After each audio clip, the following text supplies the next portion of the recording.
ಅದೇ ದರ್ಶನ್ ಅವ್ರ ವಿಚಾರವಾಗಿ ಪ್ರತಿಕ್ರಿಯೆ ನೀಡ್ತಾ ಬಂದಿದ್ರು, ಸಾಕಷ್ಟು ಬೆಳವಣಿಗೆಗಳಾಯ್ತು. ನೀವು ಪೊಲೀಸ್ ಸ್ಟೇಷನ್ ಮೆಟ್ಲೇರುವಂತ ಅವರ ಅಭಿಮಾನಿಗಳ ವಿಚಾರ ಈಗಾಗಿರುವಂತ ಸಂದೇಶಗಳನ್ನ ತಾವು ಕೊಟ್ಟಿದ್ದೀವಿ. ನಾನು ಏನ್ ಹೇಳ್ಬೇಕೆಲ್ಲ ಹೇಳ್ಬಿಡ್ತೀನಿ.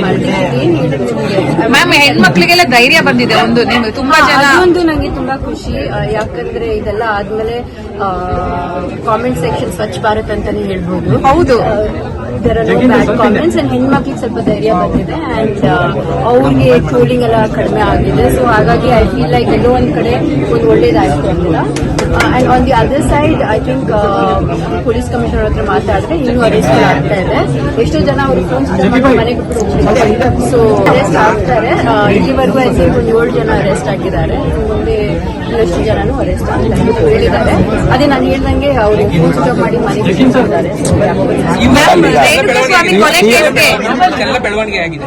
ಈಗಲೂ ಕೂಡ ಇನ್ನೂ ಒಂದಷ್ಟು ಇದೇ ರೀತಿಯಾದಂತಹ ಘಟನೆಗಳು ಆಗ್ತದೆ. ಬಟ್ ಅವ್ರಿಗೆ ಏನ್ ಸಂದೇಶವನ್ನು ಕೊಡ್ತೀನಿ ಇದೆಲ್ಲ ಆದ್ಮೇಲೂ ಕೂಡ ಫಸ್ಟ್ ನಿಮ್ ಲೈಫ್ ಗಳಲ್ಲಿ ಒಳ್ಳೇದು ಮಾಡಿ ರೆಸ್ಪೆಕ್ಟ್ ವಿಮೆನ್, ತಂದೆ ತಾಯಿನ ಮಾಡಿ it's the ideal brain that does all the things. Ideal brain ಅಷ್ಟೇ ವರ್ಕ್ಶಾಪ್ ಇದೆ. ಹಾಗೆ ನಾವು ಸುಮ್ಮನೆ ಮನೇಲಿ ಕೂತಿರುವಾಗ ಅಥವಾ ಏನೋ ಕೆಲಸ ಇರುವಾಗ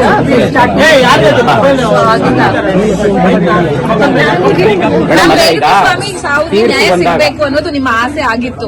ಈಗ ಎಲ್ಲ ಬೆಳವಣಿಗೆ ನೋಡಿ ಆ ಕುಟುಂಬದವರು ಕೂಡ ಒಂದಷ್ಟು ಖುಷಿ ಪಡಲು ರೇಣುಕಾ ಸ್ವಾಮಿ ಅವರ ಕುಟುಂಬಕ್ಕೆ ಎಸ್ಪೆಷಲಿ ಅವರ ಹೆಂಡತಿ ಮತ್ತೆ ಈಗ ಒಂದಷ್ಟು ತಿಂಗಳು ಹಿಂದೆ ಮಗು ಕೂಡ ಆಗಿದೆ. ಸೊ ಅವ್ರಿಗೆ ನ್ಯಾಯ ಸಿಗಿದೆ ಅಂತ ನಾನು ಅನ್ಕೋತೀನಿ.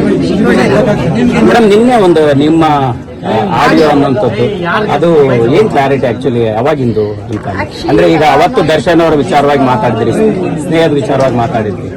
ಆಕ್ಚುಲಿ ನಾನು ಏನ್ ಹೇಳಿದೆ ಅಂದ್ರೆ ಒಂದ್ ಕಡೆ ನನಗೆ ದರ್ಶನ ಪರೀಕ್ಷೆ ಅಲ್ವಾ, ನಾನು ಅವ್ರ ಜೊತೆ ಕೆಲಸ ಮಾಡಿದ್ದೀನಿ. ಸೊ ಅವರು ಒಂದು ಲೈಟ್ ಬಾಯ್ ಆಗಿ ತುಂಬಾ ಚೆನ್ನಾಗಿ ಅವ್ರು ಬೆಳೆದ್ರು ನಮ್ಮ ಇಂಡಸ್ಟ್ರಿನಲ್ಲಿ. ಒಳ್ಳೆ ಟಿಪ್ಸ್ ಕೊಟ್ಟಿದ್ದಾರೆ ಅಂಡ್ ಒಳ್ಳೆ ಹೆಸರು ಕೂಡ ಮಾಡ್ಕೊಂಡಿದ್ರು. ಸೊ ಆ ಒಂದು ಅವರು ಗ್ರೋತ್ ನೋಡಿ ನನಗೆ ಹೆಮ್ಮೆ ಆಗ್ತಾ ಇತ್ತು. ಯಾಕಂದ್ರೆ ಏನು ಇಲ್ಲದೆ ಅವರು ಬಂದು ಇಂಡಸ್ಟ್ರಿನಲ್ಲಿ ಒಂದು ಒಳ್ಳೆ ಹೆಸರು ಮಾಡಿ ಮಟ್ಟಕ್ಕೆ ಬೆಳೆದಿದ್ದಾರೆ ಅಂದ್ರೆ ಒಂದು ಖುಷಿ ಆಗುತ್ತೆ.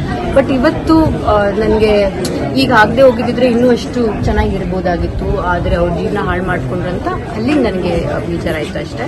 ಬಟ್ ಒಂದು ಸಮಾಜದಲ್ಲಿ ಇದೀವಿ ನಾವು. ಕಾನೂನು ಅಂದ್ರೆ ನಾವೆಲ್ಲರೂ ನಾವು ರೆಸ್ಪೆಕ್ಟ್ ಕೊಡಬೇಕು ಅಂಡ್ ಕಾನೂನು ಪ್ರಕಾರ ನಡ್ಕೊಂಡ್ರೆ ನಾವು ಸಮಾಜದಲ್ಲಿ ಒಂದು ಒಳ್ಳೆ ದಾರಿನಲ್ಲಿ ನಮ್ಮೆಲ್ಲರೂ ಹೋಗ್ಬೋದು. ಸೊ ಹಾಗಾಗಿ I am very happy with the judgment and I thank you so much for giving this judgment.